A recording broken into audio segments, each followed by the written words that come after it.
পুলিশের ভূমিকা একেবারে নীরব। আমার সামনে পুলিশের গাড়ি ওসির, পেছনে সেকেন্ড ওসির গাড়ি, মাঝখানে আমার গাড়ি। 15 থেকে 16 জন পুলিশ ছিল দুই গাড়িতে। এত কিছুর পরেও যদি একজন সংসদ সদস্যের উপরে হামলা হয়, তাহলে আপনারা কোন জায়গায় আছেন টের পাচ্ছেন? সুতরাং এই জেলার, আমি বলবো এই জেলার প্রশাসন নিষ্ক্রিয় এবং তারা ব্যর্থ। একটা সংসদ সদস্য এবং আমার মেয়েরও এই গলার চেন টান মেরে খুলে নিয়েছে। তো যেখানে এমপির মেয়ে নিরাপদ না, তারা পথে ঘাটে হামলার শিকার হয়, তাদের জিনিসপত্র ছিনতাই হয়, তো সেখানে সাধারণ মানুষ কি অবস্থায় আসে এই জেলায়? আমরা আরও দেশবাসীকে জানালাম যে আপনারাও সতর্ক থাকবেন এই সন্ত্রাসীদের বিরুদ্ধে। অন্তত আমার গাড়িতে সবসময় 2টা লাঠি আমি রেখে দিই, কারণ আমার সরকারিভাবে এখনও অস্ত্র লাইসেন্স করা নেই এবং বডি গার্ড যেগুলো সরকার দেওয়ার কথা এখনও দেয়নি বা আমি নেইনি।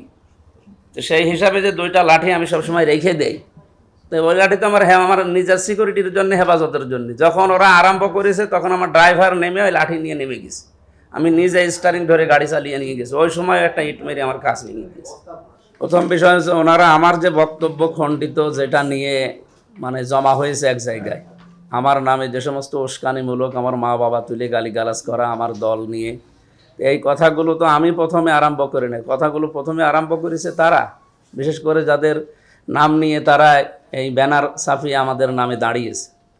আমি তাদের নামও নিতে চাই না, কারণ আমার নাম নিতেও কেমন লাগে। এই মানুষগুলোই প্রথমে আমাদের দল নিয়ে, বিশেষ করে আমার নাম নিয়ে তারা যে সমস্ত প্রপাগান্ডা ছড়িয়েছে আর মিথ্যা তথ্য জাতির সামনে দিয়েছে আমার খণ্ডিত বক্তব্য নিয়ে। আমি তাদের দল নিয়ে বা তাদের নিয়ে কি বলেছি? আমি একটা উদাহরণ দিতে গিয়ে বলেছিলাম, এই দেশে বহু দল আছে এমন যে দলের সভাপতি সেক্রেটারি ছাড়া সেরকম আর লোক নেই। এমনকি সভাপতি সেক্রেটারিও অন্য দলে চলে যায়, সে দলের আর কোনো অস্তিত্ব থাকে না। তো এই কথাটা মিথ্যা কি আর এর ভেতরে কম বেশি কি?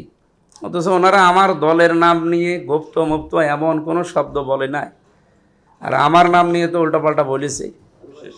সেই জায়গায় আমি আসরের মনে হয় নামাজ পড়ার পরে ইসলামী ভার্সিটির পাশে যেখানে ছিলাম, ওখান থেকে আসতে আসতে শুনলাম ওনারা যে কাজগুলো করেছে, আসলে এগুলো এই যে আমার লিখিত বক্তব্যে আছে, এগুলো পূর্ব পরিকল্পিত এবং সবগুলো সন্ত্রাসী কাজ। আমাকে মেরে ফেলার হুমকি ফেসবুকে দিয়েছে, এমনকি লাইভ করি। এই যে সিয়াম শেখ না কি যেন নাম একটা ছেলের, সিয়াম শেখ না, ওর বানান দেখেছে, শেখ বানান তো হয়নি, সিয়াম শেখ, তার মানে ওর লেখাপড়ার দৌড় দূর বোঝা যায়, যেগুলো টুকায়।